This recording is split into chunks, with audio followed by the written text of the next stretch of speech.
Global star Ram Charan fitness కు చాలా ప్రాధాన్యత ఇస్తుంటారు. వారంలో 6 రోజులు వర్కౌట్ చేస్తారని, ప్రతిరోజు గంటన్నర పాటు జిమ్ లో కష్టపడతారని సన్నిహితులు చెబుతుంటారు.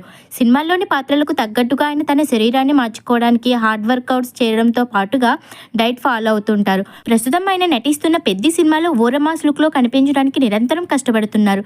ఈ క్రమంలో చెర్రీ మరో 2 మెగా హీరోలతో జిమ్ లో కలిసి దిగిన ఫోటో సోషల్ మీడియాలో వైరల్ అవుతోంది. రామ్ చరణ్, వరుణ్ తేజ్, సాయి ధరమ్ తేజ్ ముగ్గురు కలిసి ఆదివారం జిమ్ లో వర్కౌట్స్ చేశారు.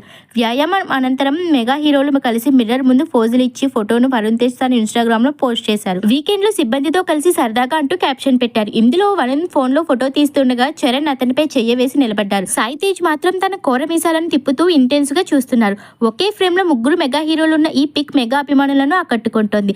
దీంతో పెద్ద హ్యాష్ ట్యాగ్ ట్రెండింగ్ లోకి వచ్చేసింది. మరోవైపు రామ్ చరణ్ సతీమణి మెగా కోడలు ఉపాసన కూడా సోషల్ మీడియాలో ట్రెండ్ అవుతున్నారు. దీనికి కారణం ఆమె తాజా ఓ యూట్యూబ్ ఛానల్ కోసం హోమ్ టూర్ చేశారు. ఇందులో భాగంగా తమ ఇంటిని చూపించడమే కాదు, మెగా ఫ్యామిలీకి సంబంధించిన ఆసక్తికరమైన విషయాలు పంచుకున్నారు. చిరంజీవి, రామ్ చరణ్ ఇద్దరు మంచి భోజన ప్రియులని ఉపాసన తెలిపారు. చెర్రీ స్పైసీ ఫుడ్ తింటారని, రసం అంటే ఆయనకు ఎంతో ఇష్టమని చెప్పారు. ప్రపంచంలో ఉన్న బెస్ట్ రెస్టారెంట్స్ కి వెళ్ళినా నాకు ఇండియన్ ఫుడ్ కావాలి, ఎక్కడ దొరుకుతుందని చెర్రీ అడుగుతాడని ఉపాసన చెప్పారు. చరణ్ తినే ఆహారంలో ఖచ్చితంగా ఒక భారతీయ వంటకం ఉండాలని ఉపాసన తెలిపారు. రామ్ చరణ్ తో డేటింగ్ లో ఉన్నప్పుడు నిజంగా తనని ప్రేమిస్తే హైదరాబాద్ ఓల్డ్ సిటీలోని మార్కెట్ మధ్యలో ఉన్న ఫేమస్ ఐస్ క్రీమ్ కి తీసుకువెళ్లాలని ప్రేమ పరీక్ష పెట్టినట్టు ఉపాసన తెలిపారు. అక్కడికి తీసుకువెళ్లి ఐస్ క్రీమ్ తినిపించాడని, చెర్రీ గుర్తుపట్టి జనాలంతా మీద పడిపోయారని, అది తనకి నిజమైన లవ్ టెస్ట్ అని నవ్వుతూ అన్నారు.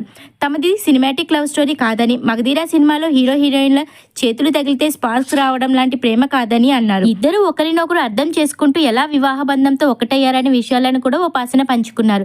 ఇంట్లో మగవారు భోజన ప్రియులని, తను తప్ప మిగతా లేడీస్ అంతా మాస్టర్ చెఫ్స్ అని, తన అత్తమ్మ సురేఖ, రామ్ చరణ్ నానమ్మ అంజనమ్మ సూపర్ చెఫ్స్ అని ఉపాసన పేర్కొన్నారు. అత్తమ్మస్ కిచెన్ బిజినెస్ స్టార్ట్ చేయడం గురించి తన సంగతులు కూడా వెల్లడించారు. చిరంజీవి దోశ, రామ్ చరణ్ రసం రైస్ గురించి ప్రత్యేకంగా వివరించారు. రామ్ చరణ్, ఉపాసన కొన్నేళ్ల పాటు డేటింగ్ చేసిన తర్వాత 2012 జూన్ 14న పెళ్లి చేసుకుని వైవాహిక బంధంలోకి అడుగుపెట్టారు. ఇద్దరు 13 ఏళ్లుగా ఎంతో అన్యోన్యంగా జీవిస్తున్నారు. వీరికి క్లీంకార అనే కుమార్తె కూడా ఉంది. ఉపాసన మరోవైపు మెగా కోడలి బాధ్యతలు నిర్వహిస్తూనే మరోవైపు Apollo foundation vice chairman person గా హాస్పిటల్ వ్యవహారాలు కూడా చూసుకుంటున్నారు.